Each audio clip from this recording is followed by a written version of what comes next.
querida, aquí en Íntimamente Plus, ¿qué les parece? ¿Qué les parece el invitado de lujo que les tenemos a todos ustedes la noche de hoy? En la parte anterior, pues hablándonos un poco de esa infancia, de esa rebelde con causa, podríamos decir. Sí. No, yo creo que era sin causa, en realidad, pero yo creo que, fíjate, a los jóvenes les afecta de muchas maneras las realidades que viven, las situaciones con sus padres. Y yo creo que la situación con mi papá y mi mamá quizás me afectó un poquito y entonces yo empecé ahorita analizando la situación. Quizás. 12 años, la edad de rebelde, se separan y ahí empezó ese momento de disturbio en tu cabeza. No, yo creo que primero pisé Puerto La Cruz. O sea, pisé eso, pues, entre Barcelona, Lechería, Puerto La Cruz. Cuando te toca devolverte con tu mamá para allá. Entonces empecé a ver otro tipo de personas, de personalidades, otro tipo de actuar, otro tipo de acento.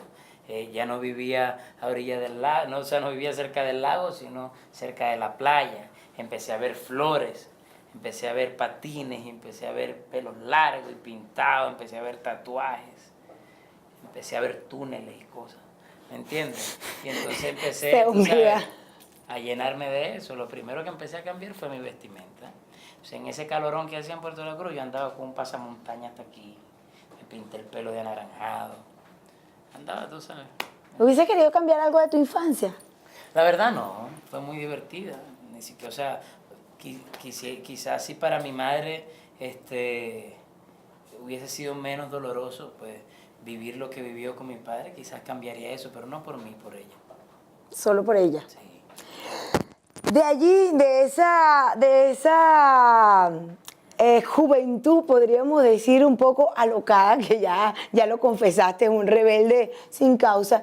¿En qué momento empiezas a estudiar ingeniería? Que lo estábamos hablando justamente cuando estabas en la pausa, que empezaste a estudiar ingeniería. En ese momento que te medio quitas los piercing, que tu papá decidió poner un poco de orden en esa vida que tenía un poco de disturbio para él, ¿ok? Cuando decides, mira, la ingeniería, 3 semestres, esto no es lo mío, yo me voy a dedicar a hacer lo que me gusta? Bueno, fíjate, a mí me preocupaba la salud de mi papá, para nosotros, para los 9, porque somos 9.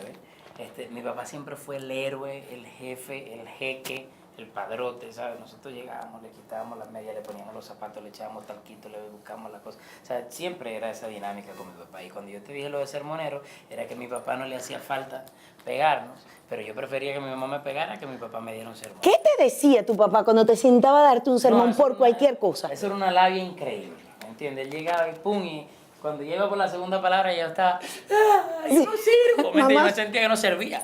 ¿Me entiendes? No puede ser, mi papá, ¿me entiendes? O sea, que era una palabra de ley, lo que decía hacía que te sintieras mal. Sí, entonces fíjate, cuando yo llego allá y yo veo que mi papá está pasando por esto, que yo siempre sentí a mi papá como un hombre fuerte, como un hombre con temple, y sentirlo un poquito debilitado y vulnerable por la enfermedad del corazón, que se le habían tapado tejas de arteria, y yo dije, yo no puedo ser la causa del deterioro de mi padre, ¿me entiendes? Entonces accedo a cambiar lo que en ese momento yo sentía que era mi esencia, porque cuando yo llegué a Trinidad y Tobago yo decía, Dios mío, ¿cómo yo no nací aquí? Yo sentía como que este era el sitio que yo encajo aquí. Exactamente. Entonces, fíjate, cuando llegué, yo le dije a mi papá, para tu tranquilidad, vamos a desechar toda la ropa que tengo. Mi papá me compró un armario completamente nuevo. Me corté el cabello y me lo rapé, muy parecido a como lo tengo ahorita.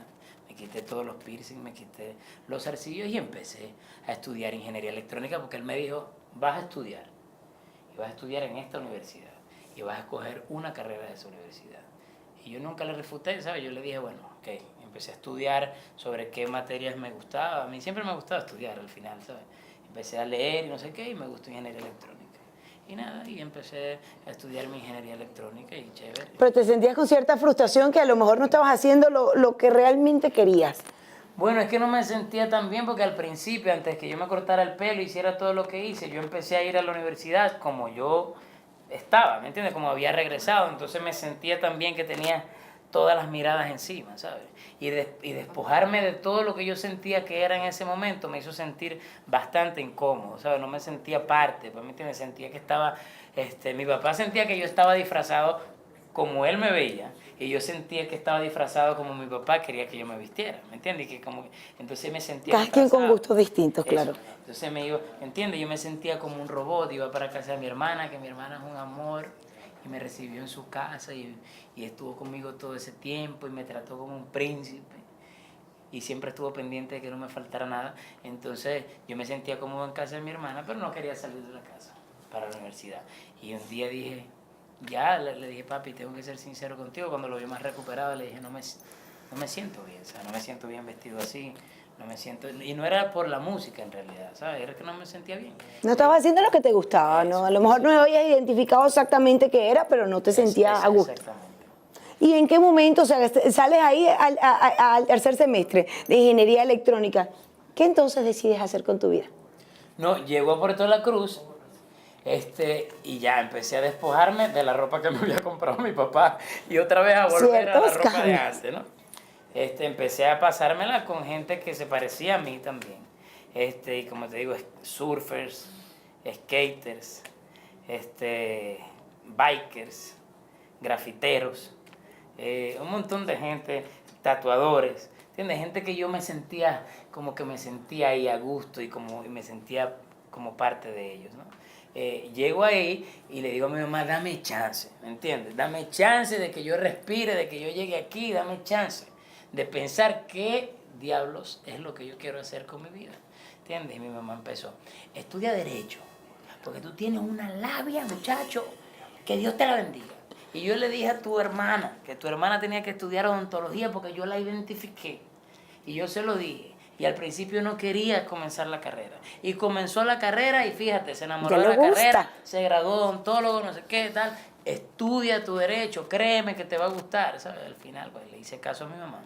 Y entré a la universidad a estudiar Derecho. Pero como estudiaban varios locos que eran parecidos a mí también. Ay, como que me gusta la carrera. Me divertía, iba también, ¿sabes? No me iba mal, salía bien.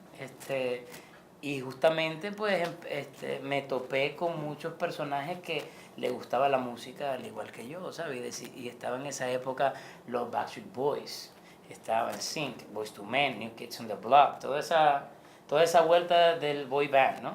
Y decidimos hacer un boy band que se llamaba Equilibrio y entonces empezamos a darle, mentira, se llamaba Objetivo 6, la primera. Ok. Y éramos 6. La primera agrupación en la que tuviste seria, pues podríamos decir. Eso. Y empezamos a reunirnos, a ensayar y empezamos a hacer polifonía y empezó a dar resultados y de repente empezó a llegar poquita gente a vernos ensayar y esa poquita gente se empezó a multiplicar y ya la gente empezaba a preguntarnos dónde van a ensayar y del ensayo pasó a presentaciones y ya la gente empezó a preguntarnos dónde se van a presentar.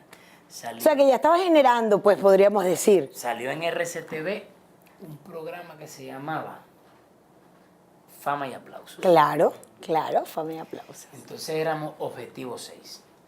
Y había un muchacho que se llama Jorge Luis Segura, que era un morenito alto, que cantaba en Goladito, bien bonito.